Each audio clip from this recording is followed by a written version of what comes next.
Doctor आशीष दीक्षित जी। महाराज जी, आपके चरणों में कोटि कोटि प्रणाम। महाराज जी, मेरे जीवन में अपार संघर्ष के बाद भी आपके सानिध्य में आकर परम सुख प्राप्त हो रहा है।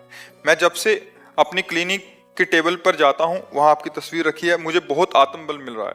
प्रभु जी, एक चिकित्सक होने के नाते मैं पूर्ण निष्ठा से अपना कर्म कर रहा हूं और सामाजिक जीवन में मुझे बहुत सफलता भी मिल रही है। प्रभु जी, मैं केवल ईश्वर में आस्था रखकर अपने मरीजों को श्रेष्ठ लाभ देने के उद्देश्य से जीवन जीना चाहता हूं, लेकिन जीवन के कई ऐसे घटना चक्र हैं जो जीवन में निराशा प्रदान करते हैं। मन विचलित हो जाता है। प्रभु जी, मैं जिम्मेदारियों से भाग भी नहीं सकता और जिम्मेदारियों के साथ निराशा, देखो निराशा तब होगी ना जब आप आशा करोगे। आशा ही परमम दुखम नैराश्यम परमम सुखम। यही तो रात से नहीं समझ में आ रहा है। आशा ही परमम दुखम नैराश्यम परमम सुखम। आशा एक राम जी से, दूजी आशा छोड़ दे। नाता एक राम जी से, दूजा नाता तोड़। बिल्कुल सरल भाषा में समझो। प्रभु की शरण में हो तो ज्यों ज्यों राखत हो, त्यों त्यों रहियत हो हे हरि। आप जैसे रखो। फिर हमें दुख किस बात का? अगर हमें कोई गाली दे रहा है तो हमारे पूर्व पाप नष्ट कर रहा है। जो हमें दंड भोगना पड़ता वो कट वचन से दूर कर रहा है। कितना बढ़िया, सुन लिया बस खत्म। वही दंड भोगना पड़ता। जो निंदा कर रहे हैं, अपमान कर रहे हैं, जैसे कोई किसी ने कहा, आप कहते हो सहो, अगर हम सहेंगे तो बढ़ता चला जाएगा, तो तुम रोक लो। तुम रोक लो। अभी तुम शुरू करोगे, जेल जाओगे, जीवन भर बंदी बन करके दुख भोगोगे। और तुम चुप रहोगे ना तो उसका कर्म उसे नष्ट कर देगा। तुम्हारे नष्ट करने की जरूरत नहीं है। अवश्य में भोक्तव्यम कृतम कर्म शुभाशुभम। वो अशुभ कर्म कर रहा है ना, तुम बचाओ अपने आप को। उसको दंड उसका कर्म दे देगा। किसी और को देने की जरूरत, तुम्हें देने की जरूरत नहीं। शांत रहो, गंभीर रहो। भगवान सबका भरण पोषण करते हैं। अपने कर्तव्य में कायरता मत रखो। जैसी परिस्थिति आवे उसमें निराश मत हो। आगे आगे बढ़ते चले जाओ। देखो, ये पक्का समझो, चाहे कोई कितना भी धर्मात्मा हो, रात आएगी। रोक सकेगा? पर लाइट के द्वारा तुम अपने प्रकाश में जी सकते हो। रात पूरी तुम हटा दो, ऐसा असंभव है, पर तुम अपने कमरे में लाइट जलाकर सुखपूर्वक रात्रि के दुख से रहित हो सकते हो। ऐसे ही संसार में ये द्वंद्व छाए हुए हैं। सुख दुख, लाभ हानि, मान अपमान, निंदा स्तुति, जय पराजय, जन्म मृत्यु, ये द्वंद्व एकदम छाए हुए हैं। इसको तुम हटा नहीं सकते। तुम ज्ञान का प्रकाश करके अपने हृदय में इस अज्ञान द्वंद्वों से द्वंद्वातीत हो सकते हो। अगर अपने को सुधारने चलो तो तुम्हारे हृदय में द्वंद्व व्यापेंगे नहीं। संसार में नहीं रहेंगे, ऐसा नहीं। जो जितना अपने को बदलना चाहता है वही बदल पाया है। किसी की सामर्थ्य नहीं है कि बदल पावे। इसलिए निराशा और आशा, इन दोनों से हटो। आप चाहते हो जागतिक उन्नति, प्रभु पता नहीं आपको किस जगह पहुंचाना चाहते हैं। शायद वो अपना अंग सेवी बनाना चाहते हो, जगत में ना फंसाना चाहते हो। आपको क्या पता हो क्या देना चाहते हैं।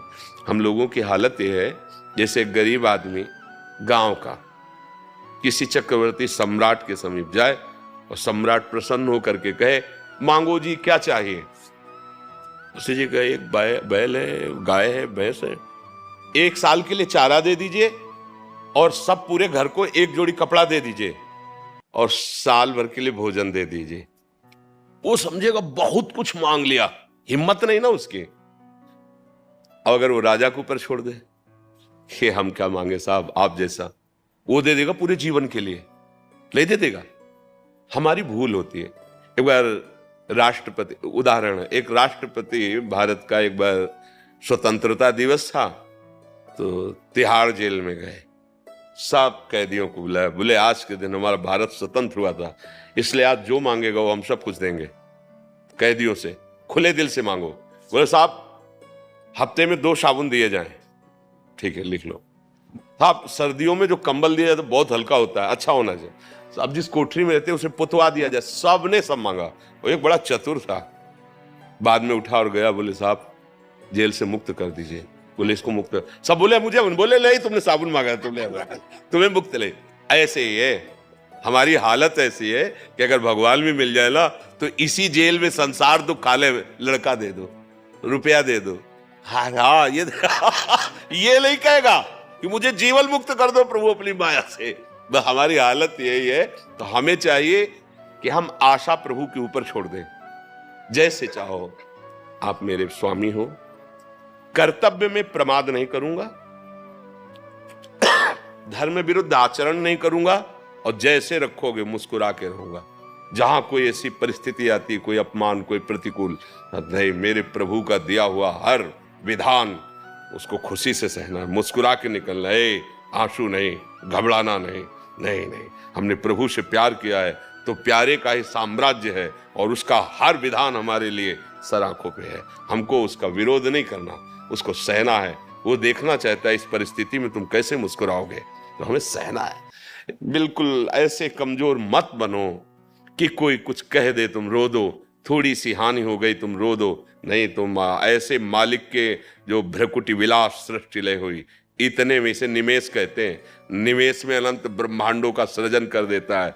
वो जब चाहेगा तो निहाल कर देगा। जैसे वो चाहे हमें वैसे रहना है। अब तो क्या दुख होगा, क्या दुख होगा, मतलब समझ हमारी थोड़ी ठीक हो जाए तो हम निराश क्यों हो कि ऐसी परिस्थिति है। अरे परिस्थिति बदलने में देर लगती है क्या? आज खाने को नहीं, कल भंडारा शुरू हो जाएगा। उसको उसका खेल ऐसा है, ऐसा ही है, ऐसा ही है। ऐसी परिस्थिति थी कि भिक्षा मांगने जाए तो अब शरीर रोग से ग्रसित, मांगने जा नहीं सकते, कोई पानी देने वाला नहीं, 1 रुपया नहीं, क्योंकि संसार से किसी से मिलना जुलना नहीं था। फल फूले तो सब बात जाने दो। मिश्री है ना वृंदावन की, तो एक ब्रजवासी देते थे 250 ग्राम मिश्री 15 दिन में।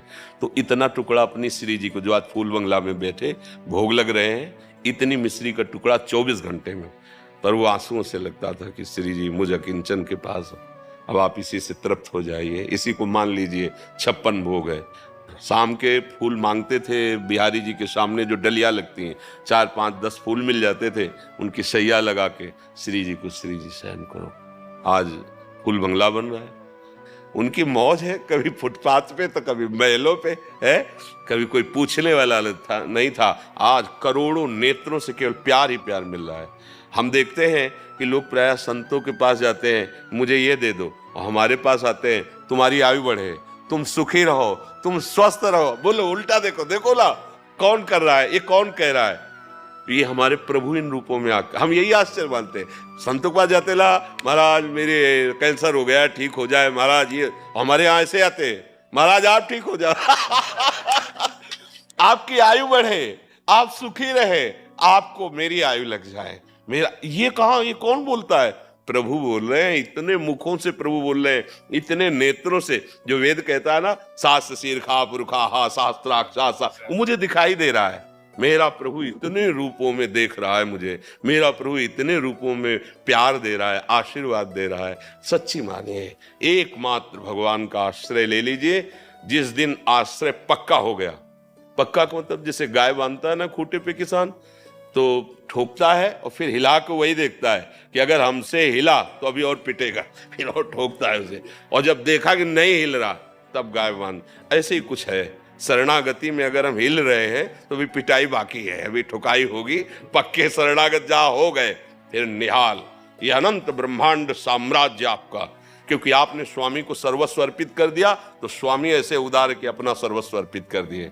इसलिए सावधान, हम निराश तो होना, निराश ना। आएंगी परिस्थिति, ऐसा नहीं कि आपके ऊपर आएंगे, ऐसा नहीं है।